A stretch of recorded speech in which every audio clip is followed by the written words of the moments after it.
Hi అండి, welcome to my channel. ఇవాళ మన ఛానల్లో ఒక మంచి రెసిపీ అయితే మీకు చూపించబోతున్నాను అనమాట. సో అస్సలు స్కిప్ చేయకుండా ఫస్ట్ నుంచి లాస్ట్ దాకా అయితే చూసేసేయండి. ఇక్కడ వడియాలు పెట్టాను, చూసారు కదా ఎంత క్రంచీగా క్రిస్పీగా వచ్చాయో. అది కూడా రోజు తినే అన్నంతోటే నేను ఇక్కడ వడియాలను అయితే చేసి చూపించబోతున్నాను. ఏంటి అన్నంతో వడియాలు పెట్టారా అంటారా? అవునండి. ఈ వీడియోని ఎక్కడ స్కిప్ చేయకుండా ఫస్ట్ నుంచి లాస్ట్ దాకా అయితే చూడండి. ఎలా చేయాలో చాలా ఈజీ పద్ధతిలో ఒకే ఒక్క ఐటమ్స్తో వడియాలు పెట్టేసుకోవచ్చు. ఇక్కడ నేను 1 గ్లాస్ దాకా రైస్ తీసుకున్నాను, శుభ్రంగా కడిగి ఆ తర్వాత ఇక్కడ చూపిస్తున్నాను. అది కూడా కుక్కర్లో అయితే తీసుకున్నానండి. ఆ తర్వాత 1 గ్లాస్ రైస్కి 5 గ్లాసుల దాకా వాటర్ని అయితే తీసుకోవాలి. ఇదే క్వాంటిటీతో మీరు ఎంత ఎక్కువ చేసుకున్నా సరే డబల్ క్వాంటిటీ తీసుకుంటే సరిపోతుందన్నమాట. 5 గ్లాసుల దాకా వాటర్ తీసుకున్నాను. ఆ తర్వాత మంచిగా ఈ విధంగా వాటర్ వేసుకున్న తర్వాత ఇందులోనికి 1 టేబుల్ స్పూన్ దాకా జీలకర్ర వేసుకుంటున్నాను.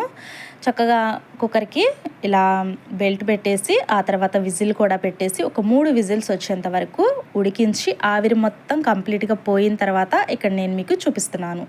చూసారు కదా రైస్ ఎంత చక్కగా స్మూత్గా ఉడికిపోయిందో. ఇలా ఉడికిన దాన్ని వేడి మీదే చక్కగా ఈ విధంగా స్మాష్ చేసి కలిపేసుకోవాలన్నమాట. ఇలా కలుపుకున్న దానిలోకి ఒక 1/2 టేబుల్ స్పూన్ సాల్ట్, ఒక గుప్పెడు చిన్నగా తరిగిన కొత్తిమీరని అయితే యాడ్ చేసేసి మంచిగా ఒకసారి ఈ విధంగా కలిపేసుకోవాలి.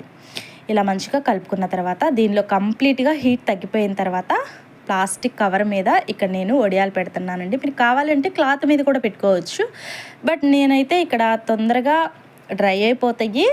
ఆ తర్వాత మంచిగా పైకి లేపినప్పుడు ఇట్లా చక్కగా టర్న్ అయిపోతాయి అనేసి కవర్ మీద అయితే ఇలా పెట్టుకుంటున్నాను. ఇలా చిన్నగా ఒక గరిటె తీసుకుని అన్నాన్ని ఇలా వేసేసుకుని దాని మీద ఒక కవర్ పెట్టేసుకుని చక్కగా ఒక ప్లేట్తో ఇలా నొక్కి పెట్టేసినట్లయితే చక్కగా వచ్చేస్తాయండి వడియాలు. ఆ తర్వాత ఎక్కడన్నా మందంగా అనిపిస్తే కనుక ఇలా చేత్తో అనేసేసి ఆ తర్వాత కవర్ని తీసేసినట్లయితే మంచిగా ఈ విధంగా వడియాలను అయితే పెట్టుకోవచ్చు. మీకు ఎండ తగిలే ప్లేస్లో పెట్టుకుంటే 1 రోజులోనే డ్రై అయిపోతాయండి. బట్ ఇంట్లో ఫ్యాన్ గాలి కింద కూడా ఆరబెట్టుకోవచ్చు. అలా ఆరబెట్టుకుంటే 1-2 రోజులు లేట్ పడుతుందన్నమాట.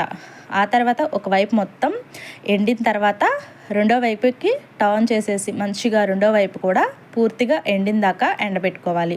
ఇవి చెమ్మ కానీ తడి కానీ ఎక్కడ తగలని ప్లేస్లో ఒక డబ్బాలో స్టోర్ చేసి పెట్టుకున్నారంటే 1-2 సంవత్సరాల దాకా నిల్వ కూడా చేసుకోవచ్చు. ఆ తర్వాత పూర్తిగా ఎండలో ఎండిన తర్వాత ఇక్కడ నేను మీకు చూపిస్తున్నాను చూడండి. మంచిగా ఎక్కడ పగుళ్ళు రాకోకుండా ఎంత పర్ఫెక్ట్గా వచ్చాయో చాలా ఈజీగా ప్రిపేర్ చేసుకోవచ్చు. తప్పనిసరిగా మీరు కూడా ఒకసారి ట్రై చేయండి, సక్సెస్ అవుతారండి ఈ వడియాలు చేయటంలో.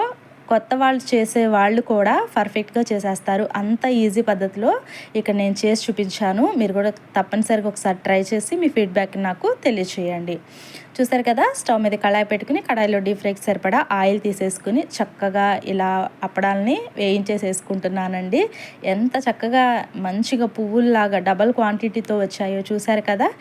ఇంత చిన్న అప్పడం ఎంత పెద్దగా డబల్ క్వాంటిటీతో వచ్చిందో. చాలా బాగుంటాయండి, చాలా టేస్ట్గా, పిల్లలైతే చాలా ఇష్టంగా తింటారు. ఈవినింగ్ టైం స్నాక్స్ లాగా కూడా ఇచ్చేసేయచ్చు, అంత బాగుంటాయి. పప్పుచారు కానీ సాంబార్ కానీ రసం కర్రీస్లో కానీ అబ్బా ఉత్తిదే ఇలా పెట్టేసుకు తిన్నా కానీ చాలా బాగుంటాయి.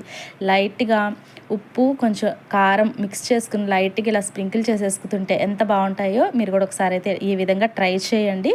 మరి మీకు ఈ వీడియో నచ్చిందా? నచ్చితే లైక్ చేయండి, షేర్ చేయండి. కొత్త వాళ్ళు కనుక మన వీడియో చూస్తున్నట్లయితే తప్పకుండా సబ్స్క్రైబ్ చేసుకోండి. పక్కనే ఉన్న బెల్ ఐకాన్ని క్లిక్ చేసినట్లయితే నేను పెట్టే వీడియోస్ అన్నీ మీకు నోటిఫికేషన్ ద్వారా అందుతూ ఉంటాయన్నమాట.